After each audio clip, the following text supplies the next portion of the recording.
মিথ্যা তথ্য ছড়ানোয় চ্যাম্পিয়ন হয়েছে ভারত। সামাজিক মাধ্যমে মিথ্যা তথ্য ছড়ানোর ক্ষেত্রে শীর্ষে অবস্থান করছে দেশটি।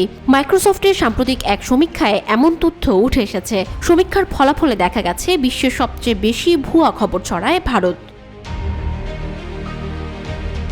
তবে এই শীর্ষ 10 দেশের তালিকায় বাংলাদেশ নেই, যা দেশের জন্য একটি ইতিবাচক দিক। গবেষণায় দেখা গেছে বাংলাদেশে সামাজিক মাধ্যমে মিথ্যা তথ্যের প্রভাব তুলনামূলকভাবে কম, যদিও দেশে মাঝারি থেকে উচ্চ মাত্রার মিথ্যা তথ্যের ঝুঁকি রয়েছে বলে এই গবেষণা প্রতিবেদনে সতর্ক করা হয়েছে।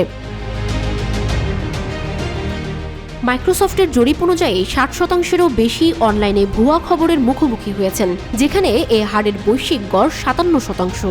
জরিপে অংশ নেওয়া অর্ধেকেরও বেশি ভারতীয় জানিয়েছেন তারা ইন্টারনেট প্রতারণার শিকার হয়েছেন, যার বৈশ্বিক গড় 50%-এর চেয়ে বেশি।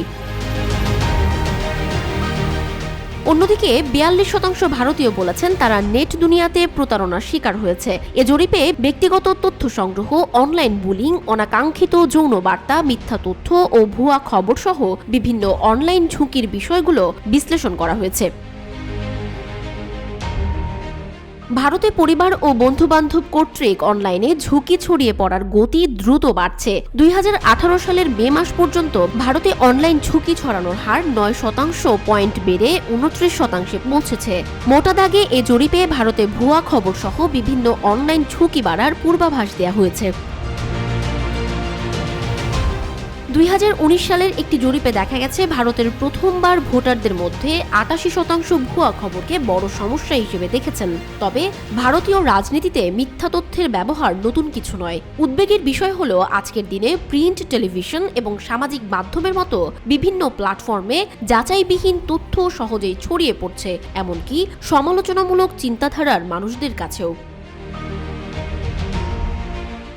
বিভিন্ন জরিপ এবং গবেষণা বলছে ভারতীয়দের বড় অংশ প্রধানত সামাজিক মাধ্যমেই খবর পান, যেখানে তথ্য খুব কমই যাচাই করা হয়। বিশ্বে সবচেয়ে বেশি হোয়াটসঅ্যাপ ব্যবহারকারী দেশ হিসেবে ভারতের প্রায় 300 মিলিয়ন ব্যবহারকারী রয়েছে। এই প্ল্যাটফর্ম থেকেই সবচেয়ে বেশি কন্টেন্ট ফরওয়ার্ড করা হয়। সম্প্রতি বাংলাদেশ নিয়েও দেশটির মূলধারার বিভিন্ন সংবাদ মাধ্যম যাচাই বাছাই না করেই বিভিন্ন ভুল খবর প্রকাশ করছে। ভুয়া খবর প্রকাশের তালিকায় আছে the print, the Hindu, Hindustan Times, India today, Times of ইন্ডিয়ার মতো প্রথম সারির সংবাদ মাধ্যমও। বিশেষ করে গত 5 আগস্ট আওয়ামী লীগ সরকারের পতনের পর থেকে ভারতের সামাজিক যোগাযোগ মাধ্যম ও সংবাদ মাধ্যমগুলোতে বাংলাদেশ সংক্রান্ত ভুয়া খবর বেড়ে গেছে ব্যাপক হারে।